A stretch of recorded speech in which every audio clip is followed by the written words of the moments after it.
Flower friends, and welcome to the Floral CEO Podcast. On this week's episode, it will be airing on January 7th, which I have a curious question. Have any of your New Year's resolutions that you've made already failed? Have you already thrown in the towel on eating better, on I'm going to be better about posting on Instagram. I'm going to be better at this. I'm going to do this. I'm going to be bold and I'm going to go to bed early and whatever all of those things are. You don't need a new year. You need a new approach. If you're going all in, it has not worked. You need to have another strategy. And most people would already be living their dream life if this was easy, if this was something that just took a couple moving pieces to be moved and aligned to have this magical, wonderful life. And what I think that is completely underrated is the small things that help you move towards big goals. So some common mistakes when goals don't work. You're trying to change everything. Like literally you're lighting the world on fire on January 1st. Or you're setting really vague goals. I want to be more successful. I want to network more. I want to be healthier. Way too vague to be successful because it's very subjective. You're relying strictly on motivation instead of structure. You're overestimating how much you can change in 30 days. You're like, I'm going to do this and this and this and this and this in 30 days. I'm going to get it all done this month. But then at the end of the month, out of those big things that you wanted to get done, you haven't even chipped away because it just is so overwhelming, so suffocating that you couldn't even take this first step forward. You're also potentially underestimating how powerful consistency is over time. And I talk a lot about micro momentum, and that is all about micro momentum. You can say, like, going all in feels super productive. I am going to be this healthier version of myself. I am going to hit my 200K financial goal. I'm going to get dressed up, 5 days a week so that I'm going to be this really professional person. And it's just basically wearing a mask of ambition when inside you're literally just kind of going in the fetal position and scared because change is often scary. New routines feel awkward, forced, and frankly uncomfortable often. And so we really need to start, if we are going to make a big goal or make a big change, we have to start with the habit to support that change. Because those routines do feel awkward, they do feel uncomfortable. How could this feel easier? How could this feel digestible? How could you look at this new thing and not go, it makes your chest hurt a little bit, or your mind already knows God, we'll see if this shit works, but you're just literally I don't know if this is going to work. If you already don't know you're not getting a digestible goal. So 60 to 100 days is really what it takes for a habit change. But what if you want to change your lifestyle? You want to start to become this different person. You want to live a healthy lifestyle. You want to have a lifestyle of being more extroverted. Whatever that is, you can do things like habit stacking. Your decisions hopefully start to get easier because you're starting to layer things into your identity. You start fighting with yourself. When I went from somebody who hated to go work out to somebody who craves to go work out, I went and habit change and I micro chipped away at this goal of changing my overall identity as someone who likes to work out. I started with doing home workouts, doing them 15 to 20 minutes. This was during COVID, and I had children at home, and I had a baby, and I had, we were homeschooling, online school, like all of these things. Like, if I would have said, I'm going to go to the gym 4 times a week, that would have failed. But I made it doable, attainable, and something that didn't seem scary. So maybe some of these like examples are a new way of working. Like, I'm going to make sure that I'm doing a CEO day. Like, I'm going to start stepping into my CEO era. I am putting in practices to help me run a more profitable business. I'm going to have a CEO day. I'm going to have let's just say like a bookkeeper. I'm going to make sure my QuickBooks is updated. I'm going to separate my accounts, all of those things. And when you start to build these into lifestyle changes, you're really feeling less reactive in your life. You're structuring your week differently. I have talked so much until I'm blue in the face, really, about Sunday night prep. This is something to help change your identity because you start to build in all of these things to support the human that you want to be. Not this, like, okay, we'll see how this goes. This is like, I'm making sure I'm setting myself up for success. I'm scheduling my workout. I'm planning out my meals. I'm planning out my family time. I'm planning out my kids' activities. I'm planning out me time. I'm planning out my work time. I'm filling my pill cases up, so I'm taking my vitamins properly. Whatever that is to you, you're help setting yourself up for success. And then you go into that next era of identity change. So like right now, working out has transitioned into an identity change. I identify as someone who likes to work out.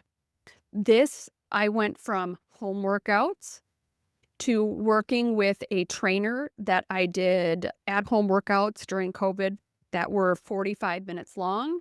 Then that transitioned into me starting to go to a gym a couple times a week. Then that transitioned into me going to the gym 3 times a week. And then I was up to 4 times a week. That transition in my identity, and part of that identity change is that I wanted to be a healthier person who worked out, and I don't know if you can hear the specific, who worked out, had lowered my heart rate, lowered my cortisol levels, lowered my stress levels, invested in taking care of me and not putting me last. So part of that identity change was driven by those micro changes in working out and starting to identify as a CrossFitter, which is such a weird thing too. But now I also want to go to a yoga class. I was going to boxing classes, like things that inspired me to move my body. Today school was canceled, slipperier than all get out. They didn't feel safe putting the buses on the road, which is great.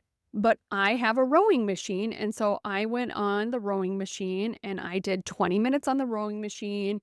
I did dips and planks and some push-ups. And I still got my body moving. I still got like working towards like moving my body is supporting the healthier version and that healthier identity. So I talk about micro momentum as really the missing piece in your goals, you guys. Micro momentum helps you reduce overwhelm. You start to build trust with yourself. And this is one thing that is completely underrated. People think that they're going to set goals repeatedly, then go in and think that they don't understand why they haven't been making their goals. But you make a goal and then don't keep it, and then you go and make yourself a new goal. You are learning to not keep the promises to yourself, you guys, repeatedly. You repeatedly break promises to yourself. But then we expect our body to trust what we're saying to trust really this identity change or this lifestyle change or this habit change that we want to move forward, we're expecting like utter and blind trust from our body that we're going to actually start keeping the promises to ourselves. I keep the promises to myself. My body, my mind knows that I keep the promises to myself. And I take that very seriously. And often I think that we're like, yeah, I'm going to try this. And you know what? I'm glad you're trying something than trying nothing, because I think that's how we keep moving. But we also need to make sure that we're creating actual change and not just talking about it. Because if this is the 7th for you and you have already decided one of your goals is not happening, that doesn't mean that you can't start again tomorrow. You can keep moving even when your life is busy. And we need to stop creating dopamine distractions and shame spirals and guilt trips and all these things that keep you stagnant from moving your goals forward. I think that micro momentum that really can move your business forward is yesterday we actually had the goal planning party and it was super amazing. And people were talking about some of their goals for this year. And one of them, it was like, I want to go to more networking events. And I asked, like, okay, what does that mean to you? What does more mean? Like, we need to get so specific. And she was like, okay, that's a great question. Like, I think go to 6 networking events. And I'm like, okay, what does a networking event mean to you? All of those things are supporting. Like, if you're wanting to do more networking, you need to get like specific on what that actually means. Then you need to make a plan. Okay, ILEA, WIPA, or Chamber of Commerce or whatever have meetings ever so often. And I'm going to look at, and maybe you're sick for one. So plan in 7 so that you have a buffer. Then other ways, I want to network more with planners. Okay, you could start commenting every day. I know I've talked about my 10-minute Instagram playbook. You could go and comment on 3 planner posts. You could go and send 1 email. Like, figuring out what are the deliverables that would support that goal. Maybe you want to launch an a la carte flowers, which was another one of the goals that was brought up in the goal planning party. You could break that down into a whole Trello board of, I want to launch a la carte flowers. This is what that actually means. And then this is how I'm going to hold myself accountable from a time perspective. I want to have it done by X. Let's just say June. I'm going to have to think of the items that I want, figure out recipes for those items. I'm going to have to figure out pricing. I'm going to have to write the copy. I'm going to have to create the item on my website. I'm going to have to create a checkout process. Like, you can break all those things down and say, I'm going to pick 2. Let's just say you have 25 items and you want to have it done in 3 months. Well, every week I need to pick 2 items or whatever the math would come out to. Let's just say you want to start having micro momentum on your life. A lot of times people like, I didn't go work out yesterday or today. That doesn't mean right now you couldn't go take a 5-minute walk. That doesn't mean that you couldn't go drink 1 glass of water.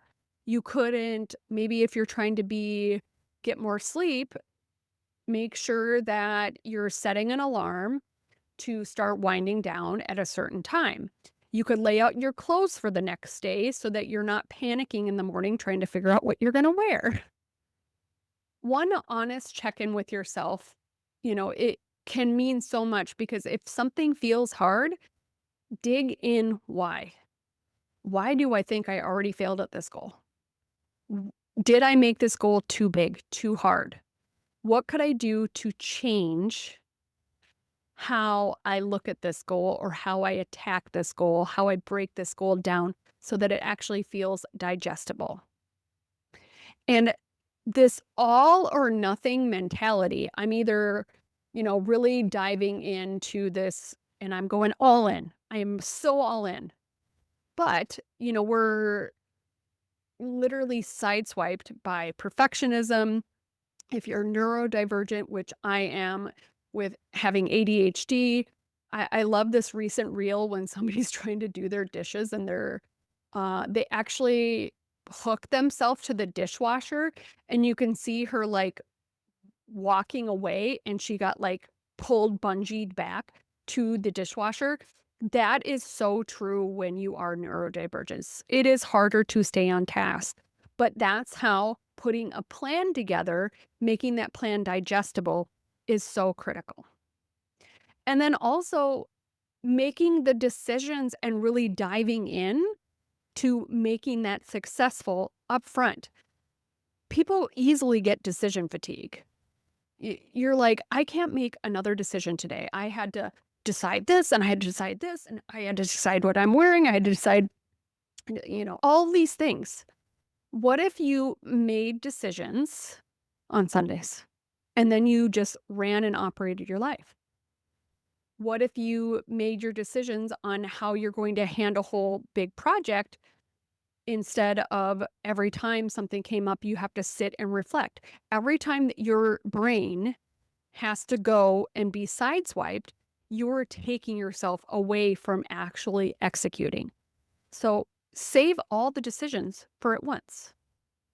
Then use the rule of threes. A lot of times we go all in on a total crap ton of goals. I'm going to be healthier. I'm going to be more successful. I'm going to make more money. I'm going to have, I don't know, like better relationships. I'm going to have better relationships with my children, like all of these things. You can't do everything. I often teach this analogy that you have a plate and then you want to add something new. I want to learn how to do X as well. You have this plate and you have all this spaghetti on it and the noodles are actually physically just pouring off the sides. And then we want to add more. Sometimes you need to remove something to create space to move forward. But you also can't, if you have, let's just say we did take a little bit off, we can't slam 5 things into that one area that we took away. So use like a great rule is maybe use the rule of threes. I'm really going to have one big business goal, one big personal goal, and maybe one health or energy related goal. Break that goal or those goals into micro actions and decide really what success or what done looks like for you. Remove the other things from your plate because if they're not supporting who you are or who you want to become, that identity change, that lifestyle change that you want, should it still be on your plate? And often we keep shit on our plate, even though it's starting to be moldy, it's starting to smell, like all the things, we still keep it because we think we need to. I want you to start building space, creating space for this new identity of yourself. All right, some identity-based goal setting practices. I want you to really think about, who do I want to be by the end of this year? What does that version of me do on a random Tuesday? What would she stop tolerating? What does that future version of yourself look like? What do people say about her? I want you to reframe your goals from I want to or I am becoming someone who, because that's not really like getting you to visualize. I want you to like feel who she is. I want you to be like, I can see her. And then you can visualize like I one of my big goals this year is that I want to launch experiences on the farm. And the September Floral Rockstar Retreat is like a farm experience. So you guys can experience this peace that I feel on this farm. And I'm creating all these fun activities around the farm in general. And I want families to come here to get farm minis, pictures with my animals. And I want realistically like this to become something that also could help support itself financially. So I see myself, I want to build a vintage, um, restored greenhouse with like vintage windows in it. There's a stained glass window that my mother had that's very special to me. And I would love to frame this in this greenhouse. And I've seen the examples and I've saved all these, but I envision myself walking out to this greenhouse and opening the doors, and there's flowers all around it, and I smell the flowers and I walk in, and it just like the greenhouse makes me smile. I'm getting ready for a photographer to come take pictures. I'm going to grab Petunia and bring Petunia to take some pictures with that family. There's a cute couch in there. There's like a little mock fireplace in there. Like I have this in my identity already. This is going to happen. Just like I had in my identity, this farm was going to happen. I even imagined this farm all the way down to the windmill, to the mini cow. Like I knew I was going to have a mini cow just like Petunia. I know that seems silly. And I knew I would have a mini donkey just like Ollie and just like my little Mabel that I have. Like all of these things I visualized and already saw as my identity of what was already going to happen. Then you really need to dive into sustainability of your goal over the hustle. If you're going like dead on, like you're on a bike and you're cycling a million miles an hour, but you're supposed to do that for 30 minutes, you're going to get burned out. White knuckling it never works. You need to choose alignment over urgency and build something that is sustainable. If your goal or your vision, your dream requires you to burn out, then they are not the right goals. You need to rethink your goals. All right. So I would love for you to build a 24-hour micro momentum challenge. Pick one goal you've been avoiding and set a 5-minute timer. Dive into it. Do one tiny step, stop it, and celebrate. Doesn't mean that you're writing your whole program for a la carte flowers. This means maybe you're figuring out, do you even want to call it a la carte flowers? Do you want to call it petite weddings? Do you want to call it elopement? Whatever it is, what do you want that to look like? And pick one of those things off of that goal list and say, I'm going to get a little itty bitty chunk done. All right. If you need more support, if you're looking like, I want these big things, but I need accountability, I need guidance, I don't know what I'm doing. If you're just frankly tired of fucking winging it, the Floral CEO Mastermind is the place for you to be. This is like-minded women that are coming together in basically the pursuit of growing their business, becoming more aligned. Like a lot of the goals right now is to have more alignment, less overwhelm, more peace, really just like a simple lives because people are tired of burning out. Are you tired of being burnt out? I want to support you in breaking free of burnout, building a sustainable business, a sustainable life that you actually feel like I am making headway on my business. I am making headway on my goals. Because I was so heartbroken yesterday at the goal planning party when I asked people if they hit their business goals, and I can see everybody and I'm like, raise your hand, and not one person did. And except me. And then if they hit their personal financial goals, raise your hand.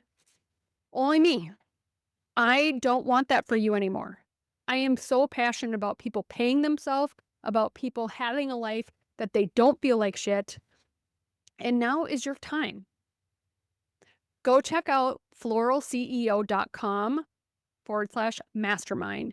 It is going to be your biggest catalyst for change in your business and probably in your life, because we do life coaching once a month as well. And we are diving into goal planning this month like nobody's business. Go check it out. It is going to be transformational, and I don't say that lightly, because I pour my heart into this mastermind and the girls in there, because I want bigger and better things for you all. Thank you so much for listening, flower friend, and you have an amazing flower-filled week.